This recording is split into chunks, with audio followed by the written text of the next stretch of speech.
The revelation that changed military theory forever. November 1945. Bad Mondorf, Luxembourg. A shabby resort town that had once catered to wealthy Europeans seeking the healing waters of its thermal springs now housed something far more significant than tourists. Within the confines of what American forces had dubbed Ashcan, a makeshift detention facility for high-ranking Nazi prisoners, sat some of the most accomplished military minds of the Third Reich. These were not minor functionaries or political appointees. These were the generals and field marshals who had orchestrated the Blitzkrieg that conquered Poland in 28 days, France in 6 weeks, and had pushed deep into the Soviet Union. They were the architects of military campaigns that had rewritten the textbooks on modern warfare, men whose tactical brilliance had terrified the Allied High Command for years. Before we jump back in, tell us where you're tuning in from, and if this story touches you, make sure you're subscribed, because tomorrow I've saved something extra special for you. Among them sat General Feldmarschall Gerd von Rundstedt, 70 years old, one of Germany's most respected military commanders.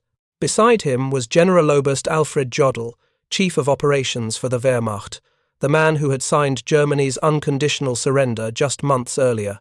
Across the room sat General Feldmarschall Wilhelm Keitel, Chief of the Wehrmacht High Command, and dozens of other senior officers, whose combined experience represented nearly a century of German military tradition. These men had commanded millions of soldiers, directed battles across 3 continents, and had been responsible for military operations of unprecedented scale and complexity. They had studied at the finest military academies in Europe, had risen through the ranks based on demonstrated tactical and strategic brilliance, and had earned their positions through decades of professional military service. They were proud men, products of a military culture that valued courage, tactical innovation, and operational excellence above all else. They believed that wars were won through superior strategy, tactical brilliance, aggressive execution, and the willingness of soldiers to sacrifice themselves for victory. They had been raised on stories of Prussian military glory, of Frederick the Great's tactical genius, of victories won through audacity and courage against superior numbers. And now, in the autumn of 1945, sitting in a converted hotel surrounded by American guards, these men were about to have their entire understanding of modern warfare systematically dismantled by something as mundane as a cardboard box filled with food. The revelation would not come through interrogation or lecture, it would come through the simple act of eating, because the Americans, with characteristic practicality, were feeding their high-ranking prisoners the same rations that had sustained American soldiers throughout the war, the K ration and the C ration, products of American industrial logistics that the German officers had encountered countless times on battlefields across Europe and North Africa. What happened next would fundamentally alter military theory and reshape how future wars would be planned and fought. At first, the German prisoners, many of them colonels and generals who had commanded divisions, were puzzled. They expected special treatment, perhaps a proper meal, at least something that acknowledged their former rank. Instead, they were handed the same compact cardboard boxes that American infantrymen carried in their packs. Some opened the K rations with visible disdain, remarking that this was not a meal for officers. Others examined the contents with professional curiosity: the small tins of meat, the biscuits, the chewing gum, the chocolate bar, the powdered beverage. To the Americans, it was routine. To the Germans, it was revelation. For the first time, these men saw up close the embodiment of something they had fought against but never fully understood: industrialized efficiency applied to every level of warfare. The American soldier did not rely on foraged supplies or improvised cooking. He ate what factories thousands of miles away produced by the millions, each portion identical, balanced in calories, sealed against spoilage, ready to be shipped, stored, and consumed anywhere in the world. As they tasted the food, many officers realized they were not merely eating a meal, they were consuming proof of a logistical revolution. The United States had managed to make nutrition, mobility, and combat readiness part of a single, seamless system. It was not glamorous, it was not traditional soldiering, but it worked. Every American soldier, from the beaches of Normandy to the jungles of the Pacific, could be fed, moved, and armed with unbroken regularity. In contrast, the German system had prized flexibility and improvisation. Field kitchens, foraging parties, and requisitioning from occupied populations were normal. German logistics depended heavily on horse-drawn transport and local resources, an approach that worked in short campaigns but faltered as the front stretched and resources dwindled. The Americans, by contrast, had mechanized not just their vehicles but their entire method of sustaining war. Their rations were symbols of a vast machinery that connected farmers, factory workers, engineers, and quartermasters into one continuous chain of war production. The lesson did not go unnoticed. Years later, many of those German officers, some of whom would serve in the post-war Bundeswehr, would reflect that the American genius in the Second World War lay not merely in technology or numbers, but in logistics. The rations were only the smallest, most tangible expression of that power. Behind every box of sea rations was a factory that could produce 1 million more. Behind every supply ship was a port that could handle thousands of tons of cargo each day. Behind every division in the field was an entire continent mobilized to sustain it indefinitely. This realization would slowly crystallize into a new understanding of warfare. Modern war, they came to see, was not won by the best tacticians or even the bravest soldiers. It was won by the nation that could feed, fuel, and arm its troops without pause. A well-fed army was not just healthier, it was faster, more mobile, less dependent on local conditions. Food, like ammunition, had become a weapon of strategy. Military theorists after the war began to see logistics not as a support function, but as a decisive element of national power. The simple K-ration light, modular, mass-produced, became a symbol of what the 20th century demanded from its militaries: standardization, scalability, and self-sufficiency. It marked the transition from armies that lived off the land to armies that lived off the assembly line. In staff colleges and military academies, young officers would study not just the battles of Normandy or Midway, but the supply chains that made them possible. They would learn that the ability to deliver food, fuel, and spare parts to the front was as strategically significant as the ability to deliver artillery shells. The age of the self-sufficient soldier had ended, the age of the system had begun. And it all began, for some, with that first taste of American rations in a quiet prisoner of war camp. What seemed like a mundane act of feeding captured officers became an unintentional demonstration of the industrial age's decisive advantage.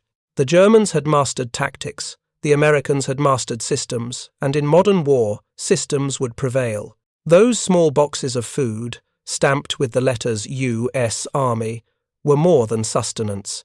They were a message that a modern army was not defined by its generals, but by its factories, not by its victories in battle, but by its ability to sustain them. It was a revelation delivered not through words or doctrine, but through the simplest of human experiences, the act of eating.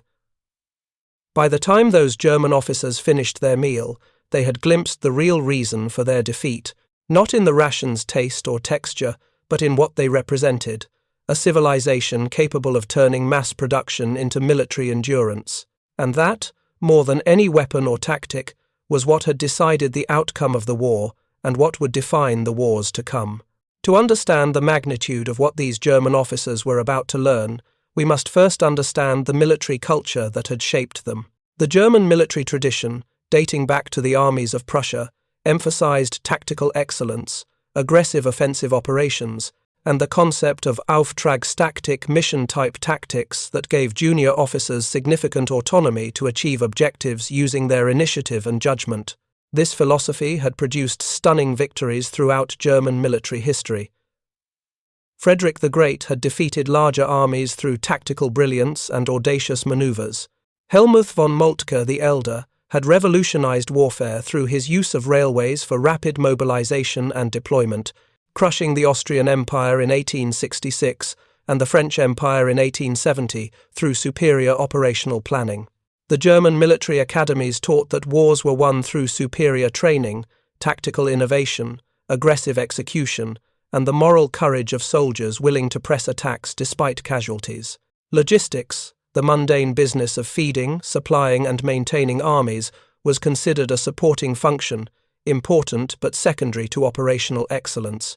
This philosophy had produced remarkable results in the early years of World War II. The Blitzkrieg tactics that conquered Poland, Denmark, Norway, the Low Countries, and France demonstrated the power of concentrated armour, tactical air support, and aggressive mobile warfare. German forces had achieved what seemed impossible, defeating the French army considered by many to be the finest in Europe in just 6 weeks. The German officers now sitting in detention had been the architects and executors of these stunning campaigns. They had proven that audacity, tactical skill, and operational brilliance could overcome numerical superiority and defensive advantages. They had rewritten the rules of warfare, rendering obsolete the static trench warfare of World War I and demonstrating the power of mobile, mechanized combat. When Operation Barbarossa launched in June 1941, sending over 3 million German soldiers into the Soviet Union in the largest military invasion in human history, German confidence in their tactical and operational superiority reached its zenith. The initial advances were staggering, with German forces encircling and destroying entire Soviet armies, capturing millions of prisoners and advancing hundreds of kilometers in weeks. German generals believed they were witnessing the inevitable result of superior military training, tactics, and warrior spirit triumphing over communist mediocrity. The Soviet Union, they confidently predicted, would collapse within months, proving once again that tactical brilliance and operational excellence determined the outcomes of wars. Then came the brutal winter of 1941–42, when German forces ground to a halt outside Moscow, their supply lines stretched impossibly thin, their soldiers freezing in summer uniforms because winter clothing had not been prioritized in the logistics planning. The German war machine, so brilliant in tactical execution, had failed to account for the mundane realities of supplying armies operating thousands of kilometers from their supply bases across a country with primitive infrastructure. But even this setback did not shake German faith in tactical excellence as the key to victory. German generals blamed the weather, the vastness of Russia, Hitler's interference with operational decisions anything but a fundamental flaw in their understanding of modern warfare. They continued to believe that tactical brilliance and operational audacity could overcome material shortages and logistical challenges. Now, sitting in detention in November 1945, having lost the war comprehensively, these same officers were about to discover what had actually defeated them. And the lesson would come not from lectures or interrogations, but from breakfast, lunch, and dinner. The meal that would change military theory forever came in a small, waxed cardboard box measuring approximately 6.5 inches long, 3.5 inches wide, and 2 inches deep. The K ration, designed by American physiologist Ansel Keys in 1942, represented a revolution in military logistics that the German officers had consistently underestimated throughout the war. Each K ration box contained approximately 2,830 calories of food, carefully selected to provide balanced nutrition, remain edible for extended periods without refrigeration, withstand extreme temperatures and rough handling, and be light enough for soldiers to carry multiple days' worth of rations without excessive burden. The contents varied between breakfast, dinner, and supper units, but typically included canned meat, crackers, cheese, chocolate, candy, cigarettes, chewing gum, instant coffee, sugar, and even toilet paper and wooden matches. The boxes were produced by American industry at a rate of hundreds of thousands per day. The Wrigley Company alone produced over 1 billion sticks of chewing gum for military rations during the war. The Hershey Company developed a special heat-resistant chocolate bar that wouldn't melt in tropical climates. Nescafé created instant coffee specifically for military use. Dozens of American companies retooled their production facilities to produce ration components, creating a supply chain that could sustain millions of soldiers operating on multiple continents simultaneously. To the German officers now, eating these rations 3 times a day, the implications were staggering. They had spent the entire war fighting an enemy whose soldiers never went hungry, whose supply chains functioned with mechanical reliability, whose logistics system could sustain massive military operations thousands of miles from American shores without fail. Generaloberst Franz Halder, former chief of the German Army General Staff who had planned Operation Barbarossa, held a K-ration box in his hands and experienced something close to an epiphany. Throughout the war, German forces had struggled with food supply. German soldiers had often relied on foraging, requisitioning supplies from occupied territories, or living on reduced rations when supply lines were stretched. Telling and preparing this story took us a lot of time, so if you are enjoying it, subscribe to our channel. It means a lot to us. Now back to the story. The German logistics system, brilliant in many ways, had been designed for short, decisive campaigns fought relatively close to German supply bases. It worked magnificently for the conquest of Poland and France, but collapsed under the strain of extended campaigns across vast distances. German forces in Russia often faced critical food shortages, with soldiers reduced to starvation rations during winter months when supply lines failed. German military planning had always prioritized ammunition, fuel, and equipment over food, calculating that soldiers could survive on reduced rations if necessary, and that sustenance could be requisitioned from conquered territories. This philosophy reflected the deeper currents of German military culture, its elevation of tactical brilliance, discipline, and the Kämpfergeist, or warrior spirit, above what many officers considered the dull mechanics of supply and logistics. Food, in this mindset, was a secondary concern, something for quartermasters and civilians to worry about. The true art of war, the Germans believed, lay in maneuver, firepower, and willpower, not in the menus of the field kitchen. But the K-ration represented a completely different philosophy, one that quietly undermined many of the assumptions on which German strategy had been built.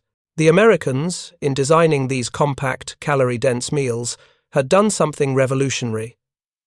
They had turned nutrition into a weapon of war. To them, feeding soldiers was not a luxury or afterthought, it was a tactical necessity.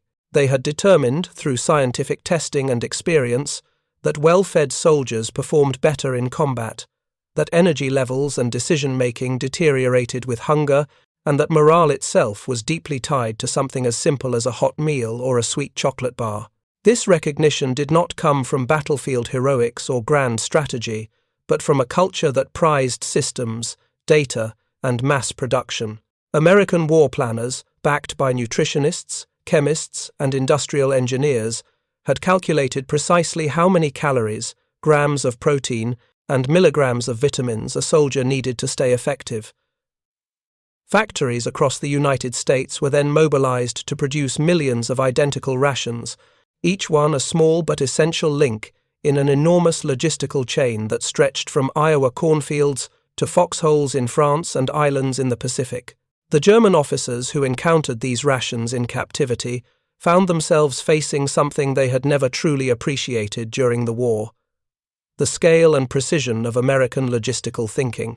When they opened a K-ration, they weren't just seeing food, they were seeing an entire philosophy of warfare made tangible. Each small box was a physical manifestation of industrial democracy at war. A nation that trusted in planning, standardization, and the steady power of production rather than the charisma of individual commanders or the heroism of starving troops holding out against impossible odds.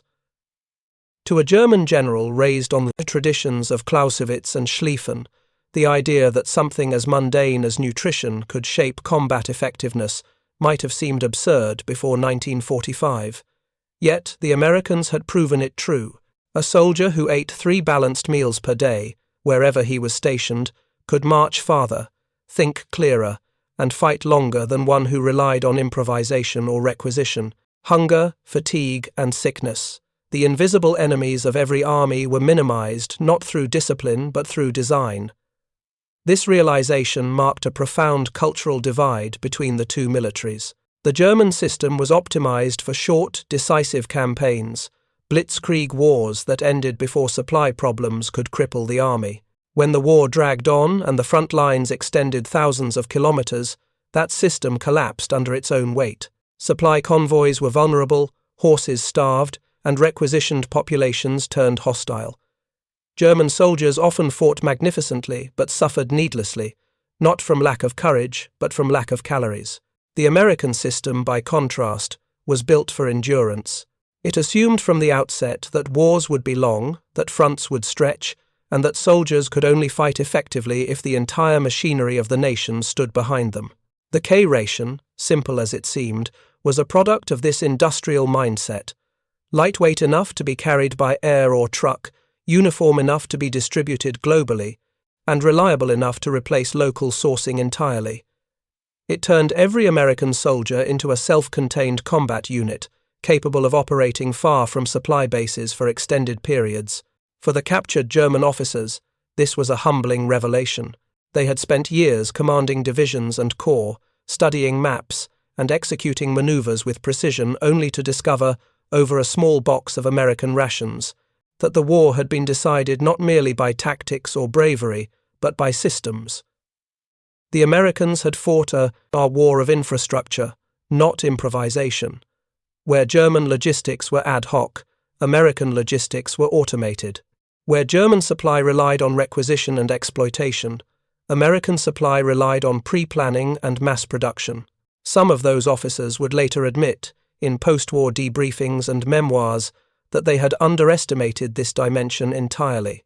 They had assumed that industrial abundance was wasteful, that standardized production led to mediocrity, that soldiers fed from tin cans could not match the vigor of those who lived off the land. But experience had proven otherwise.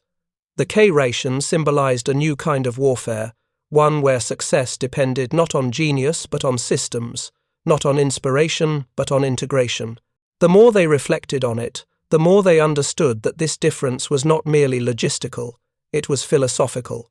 The German army had been built on the ideal of the exceptional man, the bold commander, the resourceful soldier, the iron will that could overcome adversity. The American army was built on the power of the average man multiplied by organization, a collective competence sustained by the nation's industrial, scientific, and agricultural base. One trusted in the hero, the other trusted in the system. And in the modern age, it was the system that proved unbeatable. In the quiet aftermath of war, as these German officers sat in American POW camps, eating rations that had once fueled their enemies, many of them grasped this truth for the first time. The taste of the food was unremarkable, but its implications were profound. The K ration was not a footnote in military history.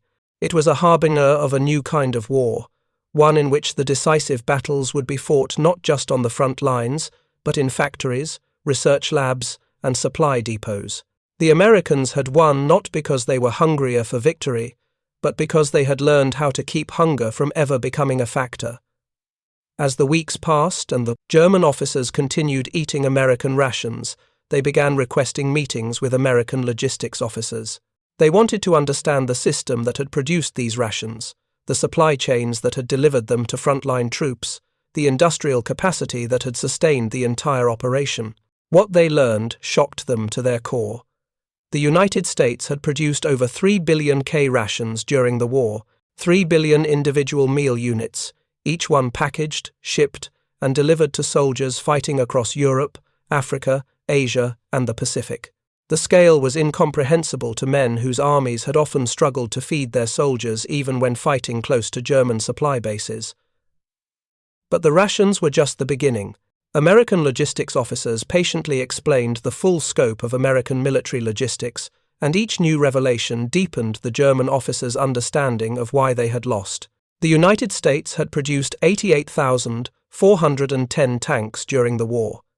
Germany had produced approximately 67,000 tanks, total impressive, but not close to American output. But raw numbers didn't tell the full story. American tanks were designed for mass production and ease of maintenance. The M4 Sherman tank, which German tank commanders had often mocked for its inferior armor and firepower compared to German Panther and Tiger tanks, had one overwhelming advantage. America could produce them faster than Germany could destroy them. When a Sherman was knocked out, another was already on a ship heading to Europe to replace it.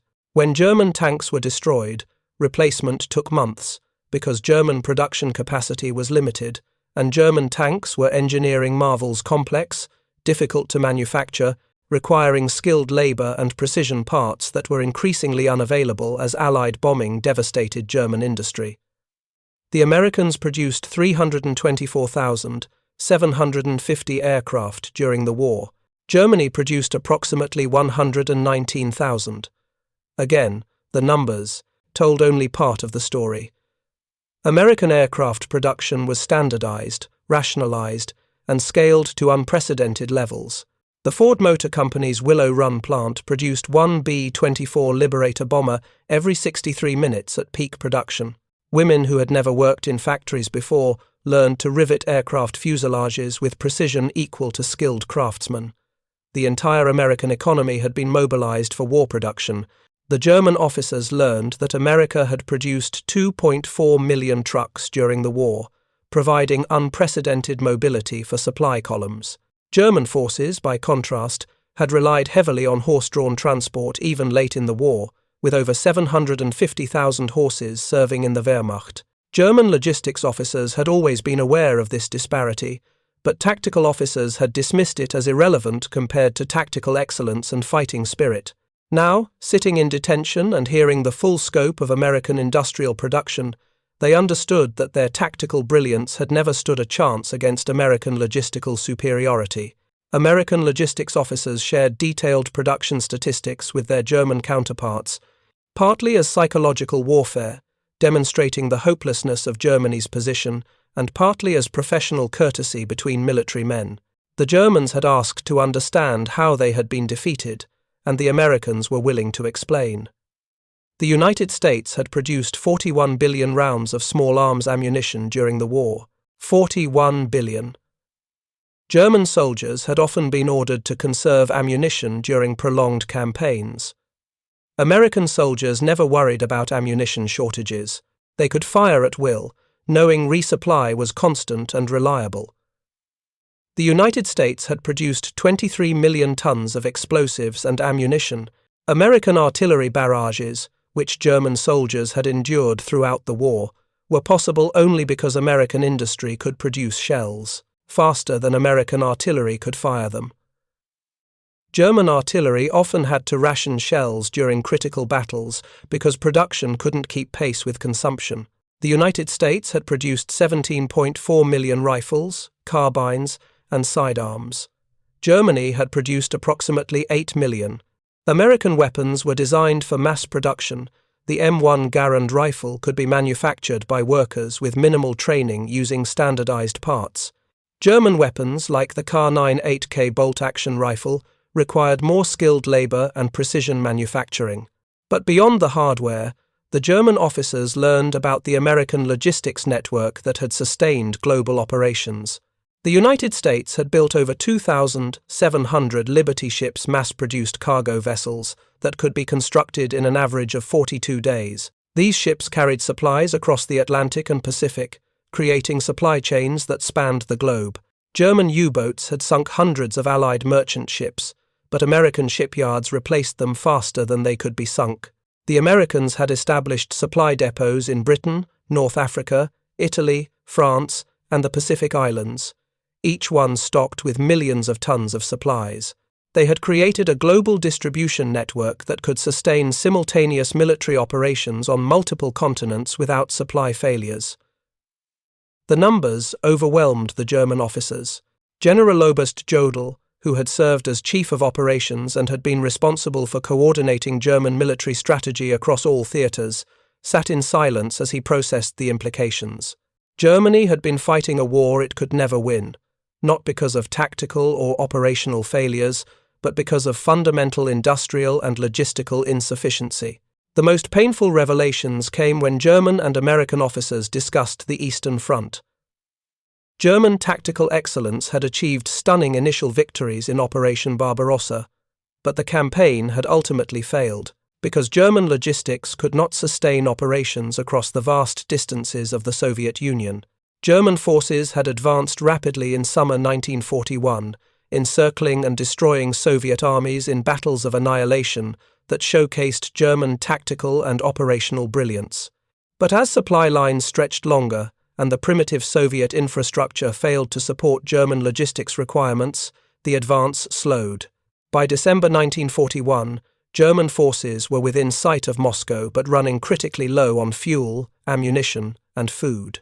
Soldiers wore summer uniforms in sub-zero temperatures because winter clothing had been low priority in logistics planning.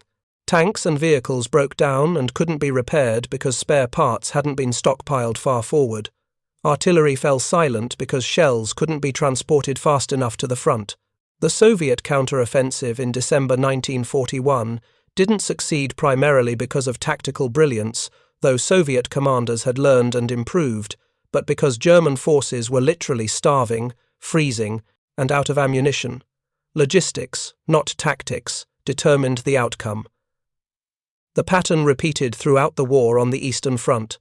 German forces would achieve tactical victories, destroying Soviet units with professional competence, then find themselves unable to exploit success because logistics couldn't support continued operations. Soviet forces, by contrast, improved their logistics throughout the war with substantial American assistance through the Lend-Lease program. The Americans had shipped 400,000 trucks to the Soviet Union through Lend-Lease. These trucks gave Soviet forces mobility that German forces increasingly lacked. American food shipments, including spam, canned meat, and other preserved foods, helped feed Soviet soldiers and civilians. American industrial equipment helped Soviet factories increase production. American logistics supported Soviet tactical operations. A German general who had commanded on the Eastern Front summarized the revelation. "We thought we were fighting the Red Army. We were actually fighting American industry." The German officers' understanding of the Western Front campaigns also transformed as they understood American logistics. When Allied forces landed at Normandy on the 6th of June 1944, German tactical commanders had been confident they could defeat the invasion through aggressive counterattacks and tactical excellence. German forces did fight with impressive skill, making the Allies pay for every mile of advance. But German tactical excellence was increasingly irrelevant because the Allies enjoyed overwhelming logistical superiority. The Mulberry Harbour's artificial harbours towed across the English Channel and installed off the Normandy beaches allowed the Allies to unload thousands of tons of supplies daily, even without capturing intact ports. German generals had never imagined such engineering was possible. The Red Ball Express, a dedicated truck convoy system that operated 24 hours a day, delivered supplies from Normandy ports to advancing Allied forces with machine-like efficiency. At peak operations, over 6,000 trucks operated continuously, delivering 12,500 tons of supplies daily. German forces had nothing comparable. When Allied forces advanced across France in summer 1944, German commanders attempted tactical counterattacks that would have succeeded in earlier campaigns, but Allied forces simply had too much material. If Germans destroyed Allied tanks, new tanks arrived within days. If Germans disrupted supply lines, redundant routes maintained supply flow. If Germans concentrated forces for counterattacks, Allied air superiority devastated German formations before they could engage. German tactical excellence, honed over decades of military tradition, meant nothing against an enemy that could absorb casualties and material losses without pause, because their logistics system guaranteed continuous resupply and reinforcement. In the weeks and months following their capture, many German generals participated in extensive debriefings, where American intelligence officers sought to understand German tactical and operational methods. These sessions became forums for professional military discussions between former enemies. During one such session, General Feldmarschall von Rundstedt made an admission that would be quoted in military academies for decades afterward. When asked what Germany would have needed to win the war, von Rundstedt replied, "We would have needed to be Americans." The comment captured the fundamental lesson the German officers had learned. German tactical excellence, operational brilliance, and warrior courage had never been sufficient to overcome American industrial and logistical supremacy.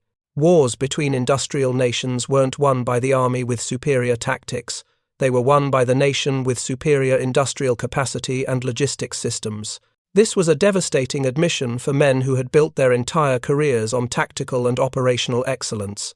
They had studied military history, trained for decades, and believed that professional military skill determined outcomes. They had been wrong. Another German general put it more bluntly: we were fighting with bayonets against factories. The admission wasn't simply about accepting defeat. It was about recognizing that the entire German military culture's understanding of modern warfare had been fundamentally flawed. Courage, tactical skill, and operational brilliance still mattered. But in total war between industrial nations, they mattered far less than industrial capacity, resource availability, and logistics efficiency. The revelations from the German officers' experience with American rations and their subsequent understanding of American logistics transformed post-war military theory in several fundamental ways. First, logistics became central to military planning, rather than a supporting function. Post-war military academies around the world began teaching that logistics should drive operational planning, not vice versa. The question became not, what tactical operation do we want to execute? But, what operations can our logistics system support? Second, industrial capacity became recognized as a crucial component of military power. Nations began assessing military strength not just by counting divisions and weapons, but by evaluating industrial capacity, resource availability, and ability to sustain extended operations. The concept of total war, where a nation's entire economic and industrial capacity is mobilized for military purposes, became central to strategic planning. Third, the importance of standardization, mass production, and supply chain efficiency became fundamental principles of military organization. The German tendency toward over-engineering weapons for tactical superiority was recognized as counterproductive if it limited production numbers or complicated logistics. The American philosophy of good enough but available in overwhelming numbers became the model for military equipment design. Fourth, the role of civilian industry in warfare was recognized as determinative. Military victory didn't depend solely on military organization and training. It depended on having an industrial economy capable of outproducing enemies while sustaining civilian populations. This recognition influenced Cold War military strategy, where American and Soviet competition focused as much on economic and industrial capacity as on military hardware. The Soviet Union, which had relied heavily on American logistics support during World War II, learned similar lessons. Soviet military theorists studied American logistics extensively and incorporated many principles into Soviet military doctrine. Soviet forces in World War II had been sustained partly by Soviet production, relocated deep into the Urals beyond German bomber range, and partly by American Lend-Lease supplies. Soviet generals understood that American trucks, food, industrial equipment, and raw materials had been essential to Soviet victory. Post-war Soviet military planning emphasized logistics, mass production, and industrial capacity. Soviet weapons design philosophy shifted toward standardization and ease of mass production, exemplified by weapons like the AK-47 assault rifle, designed to be manufactured by relatively unskilled workers with minimal tooling and to function reliably under harsh conditions with minimal maintenance. The Soviet emphasis on industrial capacity and logistics would characterize Soviet military planning throughout the Cold War, with Soviet strategy focused on mobilizing massive industrial resources to overwhelm NATO forces through sheer material superiority. The lessons learned by German officers examining K rations in 1945 remain fundamental to modern military theory. Contemporary military operations still depend more on logistics than on tactical brilliance. The 1991 Gulf War demonstrated these principles decisively. Coalition forces spent months building up logistics infrastructure in Saudi Arabia before launching ground operations. This logistics preparation, ensuring adequate fuel, ammunition, food, spare parts, and support equipment were positioned forward, made the subsequent 100-hour ground war possible. Modern American military planning emphasizes logistics to the point where logistics requirements often determine operational scope. Military operations are limited not by tactical considerations, but by logistics capacity: how many troops can be supplied, how much equipment can be maintained, how extensive supply chains can be sustained. The American military's emphasis on logistics creates a force that may not always demonstrate tactical superiority, but possesses overwhelming staying power. American forces can sustain extended operations because logistics systems guarantee continuous resupply and support. One final lesson from the K-ration revelation deserves emphasis: the relationship between logistics and morale. German officers, reflecting on their wartime experiences, came to understand that morale was not sustained solely by ideology, patriotism, or discipline. It was rooted in the soldiers' daily material reality. When men were hungry, cold, and uncertain of their next meal, their faith in victory and in their leaders began to erode. Inadequate food supplies, they realized, had done more to sap the German army's will to fight than many Allied offensives. On the Eastern Front especially, this truth was painfully evident. Soldiers often faced starvation as supply lines collapsed under the vast distances and brutal winters. Field kitchens were overrun or destroyed, railways cut, and the hoped-for requisitioning from occupied territories yielded little but resentment and meagre rations. German troops sometimes subsisted on handfuls of frozen bread or slaughtered horses. Hunger weakened their bodies and, more dangerously, their morale. No amount of propaganda or tactical prowess could substitute for the basic human need to eat. When an army cannot feed its soldiers, even courage becomes brittle. By contrast, American forces experienced a very different reality. The K-ration, though often derided by those who ate it, symbolized dependability. It was not gourmet food. Few soldiers ever praised its taste, but it was consistent, balanced, and available. Every soldier knew that he would receive his daily allotment of calories, regardless of where he was fighting. Whether in the steaming jungles of New Guinea, the frozen forests of the Ardennes, or the sands of North Africa, he could trust that his army's logistical machine would deliver. That trust was not abstract, it was reinforced with every meal. This reliability built confidence in the system and, by extension, in the war effort itself. Soldiers might complain about the monotony of canned meat and powdered coffee, but they also knew that those supplies represented something larger, a promise kept. Each ration box was evidence that someone, somewhere, cared enough to ensure they were sustained. Even in isolation or retreat, the appearance of fresh supplies reminded troops that they were not abandoned. That psychological reinforcement was priceless. The link between logistics and morale, though simple in concept, had profound implications. An army that feeds its men well communicates competence and commitment. It tells the soldier that his life is valued, his needs are anticipated, and his commanders are in control. Conversely, logistical failure conveys the opposite message. The German soldier who went hungry began to doubt not only the supply system, but also the leadership that had promised swift victory and delivered exhaustion instead. Once that faith was broken, even elite units could lose their fighting spirit. Late in the war, as the Third Reich crumbled, this divergence became striking. American troops advancing across Europe were often better fed than the civilians they liberated. German troops, meanwhile, were starving on their own soil. Many captured officers later admitted that it was not enemy fire, but despair that broke the Wehrmacht's cohesion. A soldier who is well fed can endure hardship. A starving soldier sees hardship as betrayal. The Americans had understood something fundamental. Logistics was not just a matter of efficiency, it was a form of leadership. Reliable supply was a daily demonstration of organizational strength. By ensuring that every man in uniform could depend on his next meal, the U.S. Army maintained not only the health but the faith of its soldiers. In the end, the K-ration taught a lesson that went beyond calories and packaging.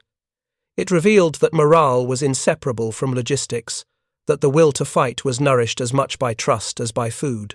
The German officers who came to this realization in captivity understood, perhaps too late, that wars are not only won by firepower and courage, but by an army's ability to keep its soldiers believing one meal at a time. The K-ration box that German generals examined in detention in late 1945 represented far more than a day's food supply. It represented a military philosophy fundamentally different from German military tradition. Where German military culture emphasized courage, tactics, and operational excellence, American military culture emphasized industrial capacity, logistics efficiency, and sustained material superiority. The German officers' recognition that logistics had defeated their tactical excellence became one of World War II's most important lessons. It transformed post-war military theory and shaped how modern nations prepare for conflict. The next time military historians examine why Germany lost World War II, they point not just to tactical defeats or strategic errors, but to fundamental logistics insufficiency. Germany was fighting industrial powers whose combined logistics capacity Germany could never match.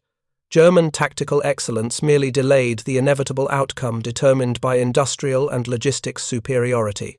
The small waxed cardboard box, with its crackers, canned meat, and chocolate bar, symbolized the victory of industrial logistics over tactical brilliance. It demonstrated that in modern warfare between industrial nations, wars are won not by the bravest soldiers or the most brilliant tactics, but by the nation that can sustain its forces with reliable logistics backed by overwhelming industrial production. The German generals learned this lesson too late to change the outcome of World War II. But their admission that logistics, not courage, determines modern warfare changed military theory forever, and ensured that future military planners would understand what the Wehrmacht learned in defeat, that in total war, the factory matters more than the fortress, and the supply chain matters more than the soldier's courage.